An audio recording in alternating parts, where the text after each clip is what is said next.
Once upon a time, in the beginning of time, temporal energy had begun to spread like wildfire across the universe itself as it was born via the Big Bang. However, such a power would need to be contained as it became an anomaly, and so the Time Lords created a containment facility, the Cradle of Time, to contain the ever-expanding anomaly. Locked away for thousands, eons of years. However, if this cradle were to be destroyed or tampered with, time itself would cease to exist. After that, nothing will remain. No time for any living being. Not even for a certain doctor.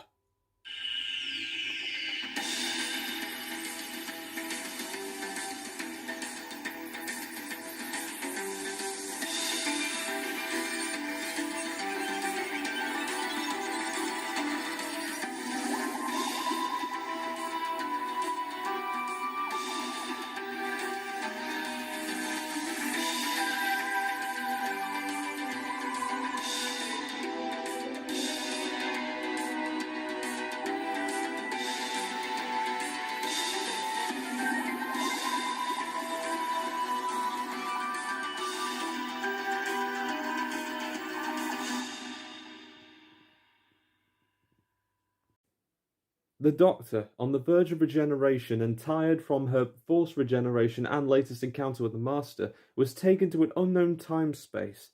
There she saw many children running by, children that looked very familiar to her, but she could not put her finger on it. And when she looked outside, she saw that this facility she was in was under attack by Daleks, Sontarans, Cybermen, and all sorts of space foggery. But thanks to the aid of the mysterious caretaker and guardian of this facility, they were able to fend off their foes, for now, but not for long. Though it was only then the Doctor realised that she was inside of the facility, handcrafted by the Time Lords. This was the Cradle of Time. The Cradle's child, the Cradle's energy fully manifested, is what those aliens were after. And if they should get the energy, the universe and the multiverse itself would eventually come to an end. The caretaker tells the Doctor that Tet-Teyun was one of the many Time Lords who helped to create this cradle. But because the energy has taken human form, the cradle will lose power to the shields, and then everyone will come in and try to take the child away. Even those from other universes. The Doctor asks about the children in this place and if they're her friends. But the caretaker ignores the question as it was only a matter of time before the shields would break. But upon hearing the word friend, the Cradle's child whispered the word and had summoned 2 more people into her domain. 2 humans who were currently living their lives, but all the same were very connected with the Doctor's life in some way, shape or form. Their names were Clyde Langer and Rani Chandra. But their sweet reunion was cut short, for a Sontaran managed to get through the shield via a teleportation device. Oof, that can't be good. The Sontaran gave chase as Rani and Clyde were running away from the blaster fire. However, the 2 of them would eventually be saved, thankfully, by an unknown figure. Well, unknown to them, but not to us. This was the 9th Doctor. As the 3 had traversed through the corridor, Clyde and Rani asked why this Doctor was here. The 9th, of course, doesn't have a clue. But then the 2 found the Cradle's child, and they saw she was getting weaker and weaker.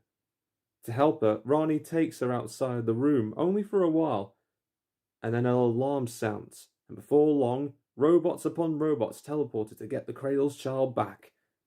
The Guardian tries to ask the 3 to give the child back, but Clyde and Rani tried to reason with her to make her see that she needs help. And while the Guardian was not willing to listen, the 9th Doctor found an escape route so they could get away just in time. The 13th and the caretaker hear the alarms in the background, and the caretaker rushes the 13th Doctor to the core. But there was one problem. Inside the corridor leading to the core of the Cradle of Time were the Weeping Angels. The two struggled not to blink as they were fast, faster than you could possibly ever imagine. So whatever you do, do not turn your back, do not look away, and don't blink. Those are the only rules. It was almost too close, but thankfully the two would be saved by another Doctor that was pulled from his timeline, the 11th Doctor, who closed the door on the Weeping Angels just in time. Both the 13th and the 11th were shocked to meet one another, with of course the 11th asking how this was even possible, as the 11th Doctor was meant to be the last of his regenerations. The caretaker listens in, but interrupts when he notices that the power of the cradle was fading, and goes with the 13th, leaving the 11th to find the source of the problem. Rani, Clyde, and the 9th Doctor were able to find a safe place to hide the cradle's child, but when they snapped her out of her trance, she hid behind the corner and begged them not to hurt her. But Clyde and Rani were able to calm her down and promised that they weren't going to hurt her. Suddenly, they hear a noise and were soon met by 3 more Doctors. How was this possible? This time it was the 4th, 5th, and 6th Doctor to join the gang. When the 4th asks which regeneration the 9th was, the 9th lies and said this is his 8th, not wanting the 4th to know about his hidden secret. The cradle then remembers something horrible, but before they could find out, Clyde, Rani, and the child were soon separated and were captured by the Cybermasters, joined by the Master of another universe. The 11th Doctor discovers something rather shocking, and as the Guardian arrives to stop him, the 11th tells the Guardian that the shield is fading, yes, not because of the child being stolen, but something else, something with the right amount of Artron energy that will be able to keep the Cradle's core stable. And despite the caretaker's warnings, what the 13th had found had proven the 11th right. For deep inside the Cradle's core, implanted in its system, was a TARDIS. The caretaker's TARDIS. The caretaker, shocking as it is to believe, was the Doctor. The proof that the multiverse exists. During his battle in the last Great Time War, he was expected to be welcomed back as a hero in his universe. But he wasn't. Not by the Time Lords, not by the universe, not by the people of Earth. All because he did the unthinkable, something that the Doctor would never do. For the Davros and Master in his universe were brutally slain, and by him. The Mad Doctor told the 13th that he is on his 12th regeneration. His life is at an end, but with 13th's knowledge on how to break the laws of regeneration, he could live again and rule the multiverse with the Doctor at his side. But when the Doctor refused, the Mad Doctor had to take extreme measures and ordered the Cybermasters to capture her, to force her hand in giving him the regeneration energy he needs. Meanwhile, the 5th and 6th Doctor argue amongst themselves for leaving Clyde, Rani, and the child behind, but the 9th Doctor stops them from saying anything that they will regret later on, as the 5th and the 6th Doctor have no idea how lucky they are. But he stops himself before he tells them what happens next, trying to keep it all in. But the 4th Doctor asks if there are any other Doctors that were summoned by the Cradle's child, as the 7th and 9th Doctors saved their fellow regenerations from a Dalek boarding party, just in the nick of time. Thanks to the help of the other Master, the Mad Doctor had began his experiment as he absorbed the regeneration energy of both the 13th Doctor and the Cradle's child, transcending from a Time Lord into a god of time. From a distance, the Guardian watched as the shield was torn down, and she rushed to find the Mad Doctor and those he had captured. Klein and Rani found themselves locked in a cell that was running out of air, but as Rani was about to give up and fade away, Clyde desperately tried to find a way out. Rani tells him to stop, but Clyde didn't want to give up and wanted the chance to tell Rani how much he loves her.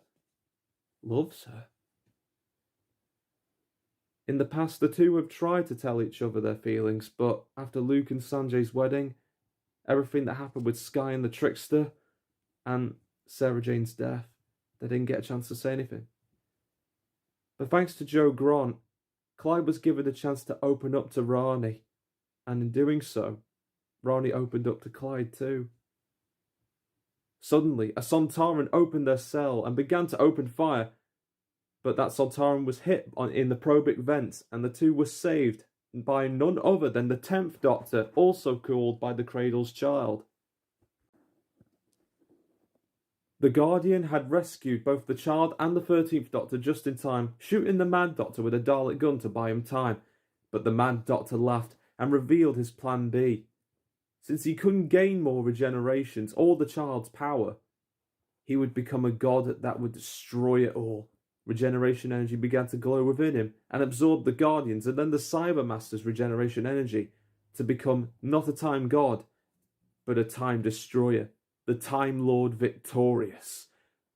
Fuming by his betrayal, the Master left the Mad Doctor back to his TARDIS and out of the Cradle of Time, but now Clyde, Rani, alongside the 4th, 5th, 6th, 7th, 8th, 9th, 10th, 11th and 13th Doctor to deal with the Time Lord victorious all on their own.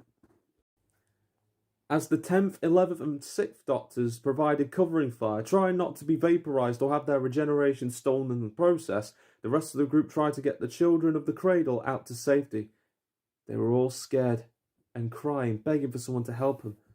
But the 7th Doctor's spoons gave them hope, as one of them, Sarah Jane Smith, got them to a safe room so they will be safe until the spirits return to their own time streams. Sarah Jane. Of course! The Cradle of Time is a wonderland of memories to those who enter its domain, and since the 13th Doctor was the first, all of her companion souls were gathered to her, and that is where the 13th had a brilliant plan. She and the Cradle combined their minds, and despite the child's fears of being lonely, 13th Clyde and Rani ensures her that no one is ever alone. Even the memories of those loved ones can change a person like it changed her, even after the last great time war. The child regained her strength and confidence and used the Doctor's mind to send a signal to the Doctor's incarnations and the rest of the Doctors with a TARDIS each in their own person. All of them plus a few extra, including the 14th, 15th, the animated series Doctor, and even Richard E. Grant's Doctor. The TARDISes unite to take the Mad Doctor's godlike power and seal it inside the Cradle once again. A new infinite battery for an infinite sanctuary. And as the Mad Doctor was about to be sucked into a vortex, the 13th jumps in to save him, both of them seeming to be lost in the void. But the 13th awakes and sees the Mad Doctor as an old man and full of regret, as it seems that he has spent eternity in this void compared to his original counterpart. She asks him to come with her, but the Mad Doctor will not move, and chooses never to move again. Not from this place. Not after what he did. With the Mad Doctor's decision to be left to die, the child took the 13th back to the Cradle. Now with the Cradle of Time restored, and the child, now the new Neo Guardian protecting it, all of reality is saved. But the Doctors, Clyde and Rani, couldn't stay here, as they must return back to their own time streams. Clyde and Rani said their goodbyes to the Neo Guardian, and thanks to her power, Sarah Jane Smith, their Sarah Jane, was able to see both of them one last time.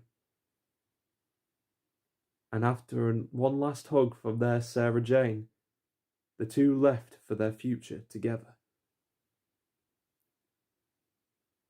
And as the Doctors all went home and wished them all luck, the 11th stared into the void of the Cradle. He was scared to go home, so the 13th stays behind to know why. The 11th, this 11th, was taken from Transalore, who has yet to know if he had ever broken the laws of regeneration. But after sharing a glimpse of what it would be like, giving him confidence and strength, the 13th quotes the 11th's final words, as she promises, not one day will she ever forget. She will always remember when the Doctor was him.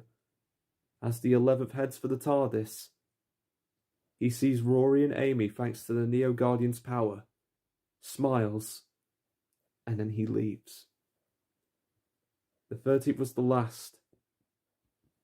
Or so she thought, as the original Doctor came to see her off before him. The 13th was at a loss for words before her original self.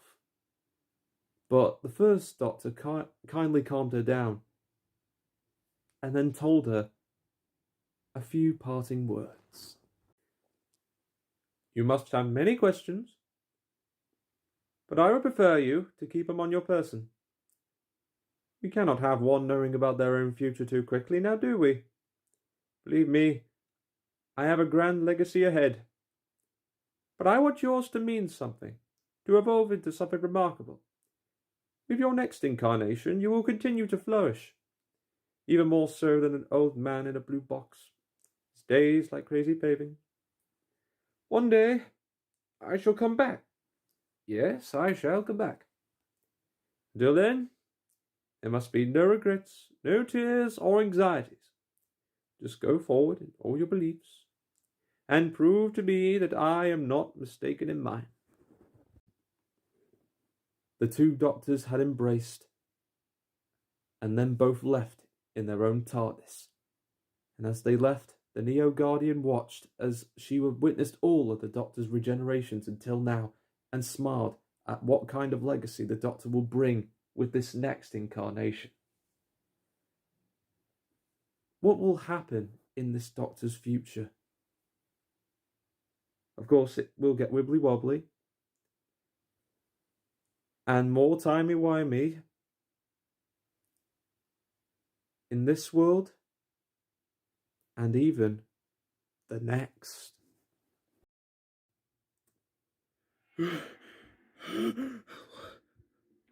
Something's wrong. Awfully wrong. I can't understand it, but something's changing in me. Something I can't understand. This feeling. No, I will not change again. I will not change again. No, please. My time was done.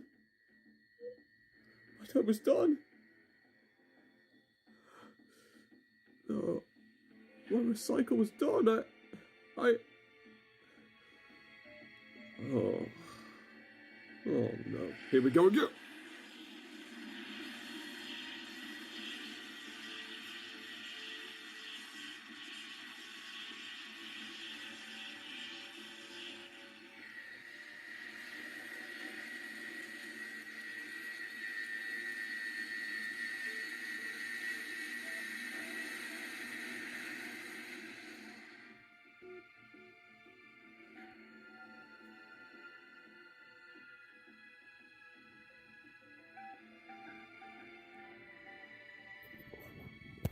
What? What is this? The Cradle of Time? What did you do? What have you done? What did you do? What am I? Who? Who am I? Who am I? Who am I?